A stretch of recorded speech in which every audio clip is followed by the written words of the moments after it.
The fire still burns in people for the chance of Soul Calibur 7 being a reality. As proven in my last video, however this time I wanted to drop down 7 things Soul Calibur 7 needs.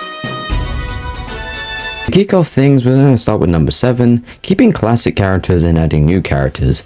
I know a lot of people for a while has probably just wanted more new characters, but at the same time you still gotta keep the classic characters. It's not like Soul Calibur has been like as long as a series as something like Street Fighter, where they have like about 16 games. I know it's like different editions of Street Fighter 2, but at the same time, obviously Soul Calibur hasn't really gotten that much game. It's got really 6 and a few little couple of spin-offs, but again, we haven't really gotten to that point where we're kind of sick of seeing the old characters. So I think we can still keep some of the classic characters. And I know that was a big complaint when it came to, I think, Soul Calibur 5 and I think Soul Calibur 4. Well, see, they tried to replace the old characters and not really respect and pay homage to the actual previous characters. I think we need a lot of the older characters, like for example Nightmare, Cassandra, Sophitia, Raphael, Ivy, Taki, and some other ones that obviously are now kind of like a mainstay or people really love, like Terra from Soul Calibur 3. I think I am butchering the name of that, but you know who I'm talking about. Anyway, you got also other characters as well from other different points. But again, new characters as well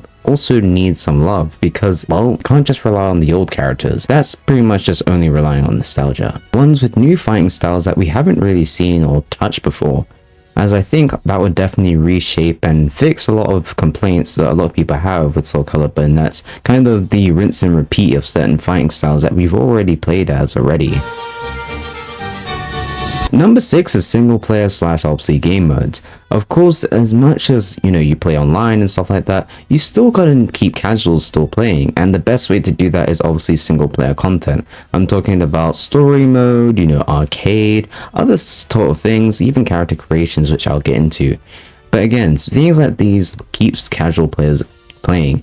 No one's always just boot up online and get dunked on by, I don't know, a crazy combo that they just saw randomly happen to them and they couldn't even move for most of the match. No one really likes that. Sometimes it's just, you know, just want to pop in the cartridge or pop in the disc and just start playing whatever game or whatever mode that the game offers you. When I mean story mode, I don't mean obviously just a cinematic one. I think that's so overrated and so linear at the same time. A lot of games these days, thanks to Mortal Kombat, have obviously tried to adapt this sort of style, and I just think it's just kind of linear. Something akin to Soul Calibur 3 or heck even what Soul Calibur 6 done, where obviously gives you unique character stories. I don't really need the whole budget just to be spent on cinematics when it can give me something even 10 times better, which is choices in a story mode. I love that in Soul Calibur 3 you get choices at each end of a battle to what you can do next, and I think that keeps the game really fresh and, you know, something for players to actually keep coming back to. Again, giving what Soul obviously casual players needs. I think that would actually boost a lot of people playing this game and overall just keep coming back to it to discover obviously new secrets. I know I butchered that, but let's just ignore that I just butchered the word uncover and just keep playing the video. But again, I think a lot of people would keep coming back to this mode again and again. Like, I love when games do this because it's just like, maybe if I try out this mode, things might be very different. Or how about I go to this this direction and see how the story unfolds. Things like this always keeps people playing, and it just, that natural curiosity burns. Heck, have some goofy modes too. I'm not always there for just serious modes. Have some goofy modes, like, I don't know, coin fight or something like that, something random. On top of that, I think maybe even give a custom character its own story mode like it has before. Well, in a sense, it wasn't really much of a story mode, I think, in Soul Calibur 3, and I can't remember in Soul Calibur 6, but again, I think like maybe 2 story modes, one for the obviously the normal character and one for the custom character would be a great thing to have. I think the next up is obviously on number 5 is improved character creation. Obviously, I think this is really just down to more slots and more options, because I think for the most part, Soul Calibur does a great job when it comes to character creation. I mean, it introduced this literally in Soul Calibur 3, which is pretty much maybe like my 3rd or 2nd favorite Soul Calibur game. Again, I think honestly more slots, more creation, more options for even the base characters and not talking about just custom characters would be a great thing. So I don't really have much to say. Maybe there's more you guys want to add. Again, if you got things you want to add, like, I don't know, more modes, more things like that, then definitely hit that in the comment section. I would love to see what you guys come up with and what you guys would like to share. Number 4 on this list is gameplay, as that's obviously an integral part to any fighting game. And please, for the love of everything, please remove reversal edge. That completely disrupts the flow. At the same time, it does look cool, and I think something more cinematic with certain moves would be great in the game, but something like reversal edge probably needs a redesign, or heck, even bring obviously the likes of brave edge, where it obviously just enhances combo potential and obviously moves and meter. Again, something like that would be fantastic. Other than that, I really don't have much in the gameplay side of things. I think obviously maybe add some few twists and turns when it comes to the core fundamentals, but not too much so it's not unrecognizable. Again, this is still a Soul Calibur game, so we still need to remember its identity. Heck, we could still even keep critical edge, which is basically a long, lengthy cinematic, which we don't really need, but again, it would be kind of cool. I guess, like I said, just apply cinematic finishes, or not finishes exactly, but cinematic flair to certain moves and animation. I think that's another thing maybe this game could benefit, is obviously more animation and stuff like that, which kind of factors into the next point on this list. Number 3, art style and presentation. I think a lot of people are always kind of mixed on this idea on what the next game should be looking like.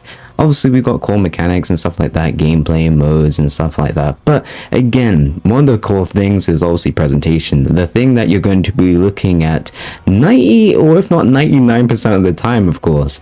So the game has to look good. And I think a good balance is probably something more akin to Soul Calibur 2 and Soul Calibur 3. In my opinion, maybe even, I don't know, slap in Soul Calibur 6. Those 3 games, in my opinion, are the best visually, like, beautiful, breathtaking games in the franchise. Some of them had some of the best stages as well, and how they looked and everything, which is another thing that I think we obviously need, is great art style that can go well with the stages, because the stages is, man, like a second character on the stage, or a third character, sorry, on the stage. So honestly, I think these factors definitely need work. We need something that looks good. Don't get me wrong, Soul Calibur 6 does look great, and I think we should probably adopt more of that style. But I find that the style of how some of the faces look kind of look jarring, and I think Soul Calibur 2 and Soul Calibur 3 had a nice balance of this. So I think if we went back to sort of these sort of timings, then I think everything will be fine. The second thing, which is one of the most important things on this list, I kid you not, which should technically be on number 1, I know, but I think if they sort this out, I think there's going to be another issue that will arise once they sort this issue out. Obviously, the thing I'm talking about with this list is, of course, rollback netcode, or some good online. Not even just some, we need good online. That's an essential thing. I think that should be on the freaking billboard, or on the little, like, you know, notes that the developers have, is literally good online. We need that. That literally is what killed Soul Calibur. It's not even like it had, like, I don't know, bad gameplay or bad this. Okay, maybe slightly, but not really in a sense of like it was, oh my gosh, it's atrocious. It's sort of like, oh, the game was just literally had bad online. It just couldn't really keep up with the demand of stuff like other games that was offering, like Street Fighter 5 and other things that was on the market. It wasn't ready for 2020, and I don't want a repeat of that. So can we please have good online? That's all I ask. Rollback netcode would be fantastic. And while we're at it, since we're talking about online, add crossplay. I think this game could really benefit from crossplay, which is something that a lot of more games are trying to add. I mean, Street Fighter 6 got that. I don't know about Tekken, but I'm assuming Tekken 8 has that. Of course, obviously, Virtual Fighter 5 and probably the next Virtual Fighter 6 will, of course, have these things. So please have crossplay as well.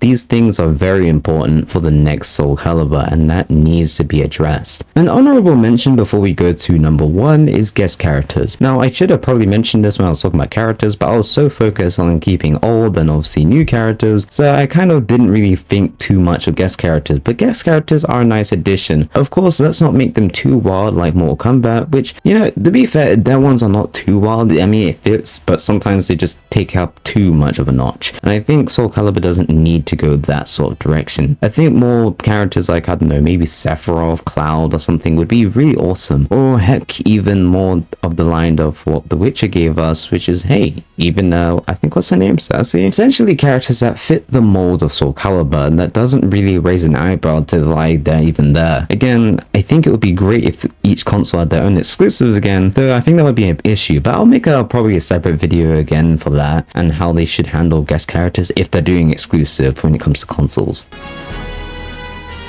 My last point here is of course roadmap, which I think will be obviously the runners up of issue after fixing online is obviously roadmap for DLC and other sort of things like stages and music and whatever.